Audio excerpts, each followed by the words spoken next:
eu tô gritando 27, o número antes, que aí fica mais fácil de eu identificar depois. Com certeza. Entendeu? 27.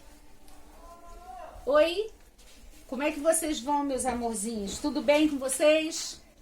Espero que todos estejam em paz, com muita fé, com muita confiança na caminhada e na luta terrena, tendo fé de que a gente vai voltar à normalidade assim que for possível, né?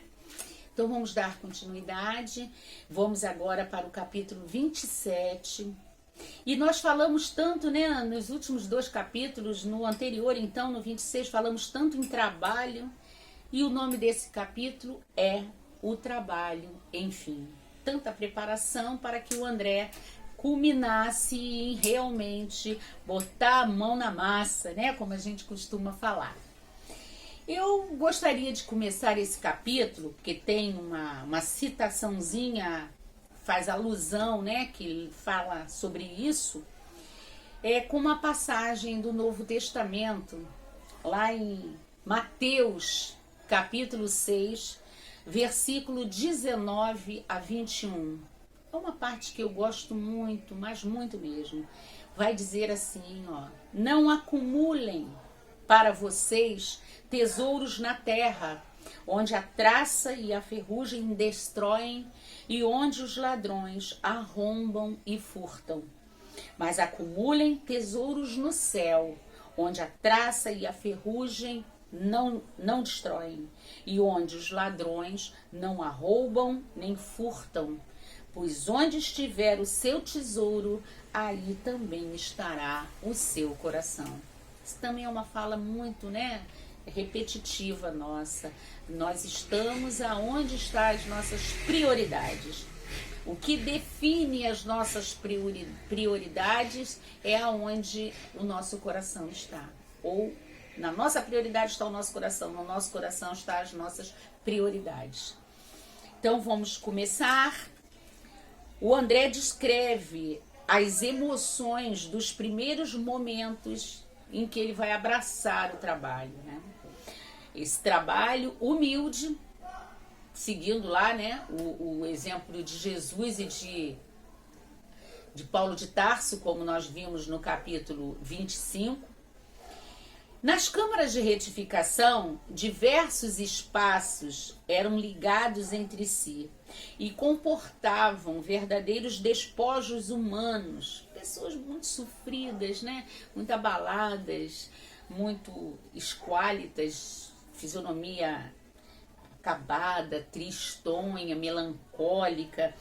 Eles gemiam, soluçavam e falavam aleatoriamente, falavam a esmo. O enfermeiro Ribeiro, o enfermo, uma dessas pessoas que estavam lá, acamadas, um deles é o enfermo Ribeiro. Ele pede socorro quando eles vão passando, né? E a Narcisa, que estava junto com o André, diz que ele sente sufocação porque ele reclama que está se sentindo sufocado. A Narcisa diz que ele sente sufocação porque ainda não tem força mental para repelir os pensamentos sombrios dos familiares encarnados. Nós já falamos isso aqui. Enquanto a gente está aqui, a gente tem que fazer tudo o que pode, né? Pelos nossos amores, pelas nossas pessoas que são caras. Quando a gente desencarnar, a gente tem que rezar bastante e pedir a Deus que a gente se desprenda. Chegou a nossa hora, chegou a nossa missão, que a gente caminhe naquilo que a gente merece caminhar. E quem fique aqui, que faça por onde e fazer o melhor estando ainda aqui e aproveitando o máximo possível. Mas o que acontece com o Ribeiro? Ele não tem força mental, ele ainda está muito desequilibrado, então ele usa como se fosse um imã, ele atrai os pensamentos dos familiares encarnados que ficam vibrando e pensando nele. E aí isso é bom, traz para nós aqui também, que a gente serve como uma lição quando a gente perde pessoas queridas, que a gente tem que se blindar na prece, rezar pela pessoa, rezar, pedir que a espiritualidade ampare, ajuda, mas não buscando, mas por que foi isso? Como é que fulano tá? Será que tá bem? Será que tá mal? Rezar, pedir fortalecimento, boas vibrações, energias, sem ficar especulando, tá? Continuando aqui, Tobias comenta que a família dele necessita de severas preocupações para deixar o parente em paz e promete providências. Aqui é o exemplo de quando o mal é um bem, é que a gente não tem esse entendimento quando a situação acontece conosco. Quer dizer, o que acontece? A família não está precisando se preocupar com muita coisa, fica ligada ao passado, ligada ao desencarne dele. Então a espiritualidade vai propiciar para eles preocupações com a vida prática, com a vida material, para desvincular o pensamento dessa família no Ribeiro que desencarnou, para que possa desatar esses laços de ligação, de sintonia. E esclarece o Tobias, que Ribeiro deixou-se empolgar por numerosas ilusões e hoje encontra o que amontoou em vida terrena. Quer dizer, não pensou na vida espiritual, não pensou no seu caminho evolutivo, só pensou na materialidade, no momento, no presente, nas paixões e nos gozos terrenos. No ambiente das câmaras, há desagradável odor vindo das emanações mentais dos enfermos. Agora ver. Uns ainda se acreditando na cova, enterrados ou doentes, exalando um cheiro ruim, e eles ainda sem conseguir cortar psiquicamente, se desvencilhar dessas ligações mentais. Tobias adverte que não se veja ali somente sofrimento, pois aqueles enfermos já se livraram do umbral e estão sendo socorridos e se preparam para o serviço regenerador. Quer dizer, o primeiro passo eles já deram, O passo, não estão mais no umbral, ainda estão atrelados ao passado, ainda não conseguem se desvencilhar dessas sensações. Por isso que quando se desencarna, se sente fome, se sente sede, se sente frio. Por quê? Porque não temos mais o corpo físico, certo? Não temos mais. Mas essas sensações, essas impressões são impulsos que ficam registrados em nós. E nós estamos naquela forma perispiritual, que é matéria também, quintessenciada, mas então a nossa matéria ainda está repercutindo nela esse pensamento, certo? E o Tobias continua dizendo e usa uma coisa bem assim engraçada, assim bem peculiar. São contrabandistas da vida terrena. Quer dizer, são contrabandistas da vida eterna. Quer dizer, eles vieram aqui para passear, tiveram a oportunidade do reencarne e ao invés de conquistar alguma coisa, de construir alguma coisa, viveram só o momento.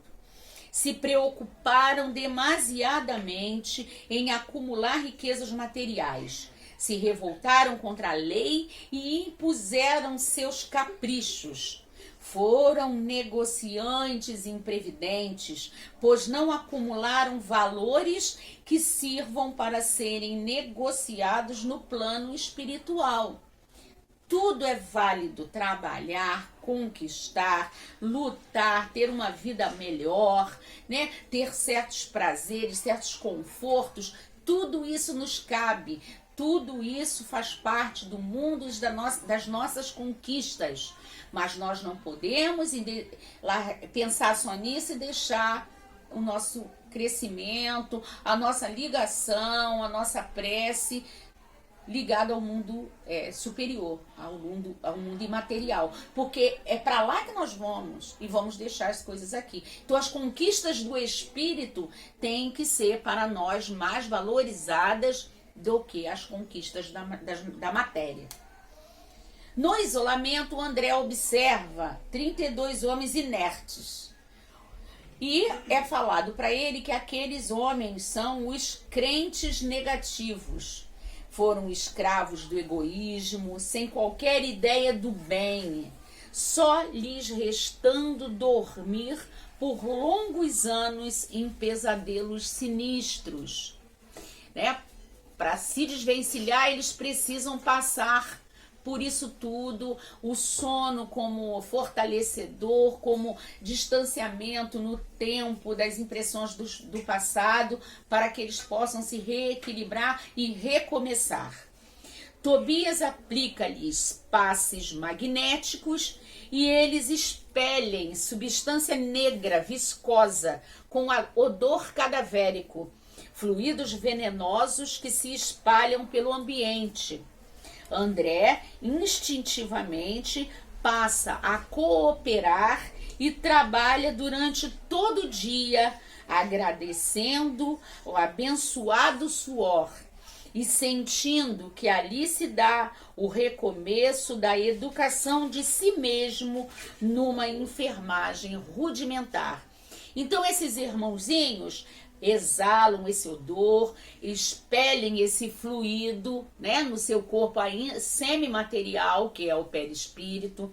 E o André, vendo que tinham poucos trabalhadores, ele pega apetrechos de limpeza e começa a limpar esses fluidos venenosos que se espalhavam pelo ambiente. E ao mesmo tempo ele já está num ponto de amadurecimento espiritual, o André, lá na colônia, que ele agradece essa abençoada oportunidade, o abençoado suor, e percebe nesse ato dele um recomeço da educação de si mesmo. Quer dizer, desceu da sua posição de médico para de enfermagem, e uma enfermagem rudimentar, a enfermagem ligada à parte da limpeza, né, da manutenção do ambiente.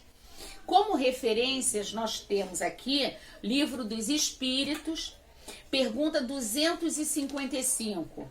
Quando um espírito diz que sofre, como aqui o irmãozinho Ribeiro e outros irmãozinhos lá, de que natureza é o seu sofrimento?